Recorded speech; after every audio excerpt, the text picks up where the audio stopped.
A hard word I had to follow to deny myself and take up my cross in the journey of healing was this, that what I found was, in especially on brain retraining, when you're being asked to essentially minimize and not give value to the things that you have gone through, and this is not trying to stuff or invalidate what you've gone through, and that's the tension in this, but there is a point where I had to say to myself, okay, when I choose to enter into life and I take this on and I choose life, I don't get the validation of the people around me to know how hellish this was, how much I was tormented, how hard this was, the sickness itself and the brain retraining journey.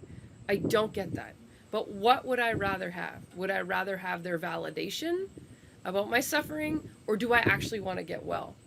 And that hit me really hard because I want to get well. And that meant that I had to go through this very privately so that it was closing the door to the enemy coming in, trying to get me to justify ultimately my flesh and going in old pathways, which were not serving me or anybody in my life ultimately. And they certainly were not me mirroring back what Jesus Christ was saying to me, that he's offering, inviting me to go into the full promised land. And so I'm saying that to say that this can feel hard, and it can feel like you're having to go through this like invalidation, if you will.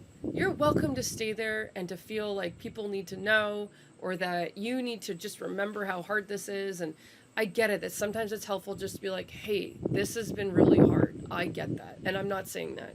But I did have to make that decision at some point to say, I cut off that and I choose to walk now and pattern my life that just basically take up my cross. This suffering that I've gone through has sucked, but a lot of people have gone through suffering that has been really, really hard. No longer do I get to compare my suffering to anybody else's. God is inviting me into my healing journey. Do I want to take it? There are hard choices that I'm gonna have to make.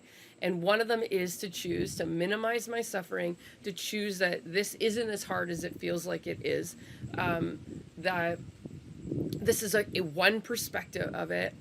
Other people have gone through really, really hard things. I don't own suffering. I need to actually take this suffering that I have gone through and bring it to Jesus Christ and let him heal that wounding, if you will, and know that he's the only one who will ever know how hard that was, how hard it was for me to walk through what I was going through. Nobody else will ever know. And it's not for anyone else to know. It's not for me to sit and go, well, look how hard my life was. None of that. And when I separated myself from that, that gave me a fresh body, honestly, heart, body, just the opportunity just to say yes to Jesus and life, as opposed to holding on to the baggage of the past.